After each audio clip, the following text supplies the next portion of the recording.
Hi, and welcome back to Fishing with David Pyle. It's the 16th of September 2017, and today I came out with Pedro Fernandez, Lorenzo Lopez, and Dirk Peterson.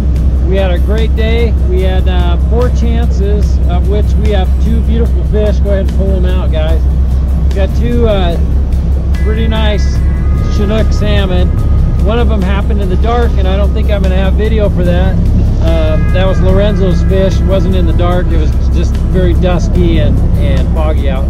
And Dirk got his, so we'll stay tuned, watch that video, and we'll see you next time on Fishing with David Pyle. Fish. Coco, start video.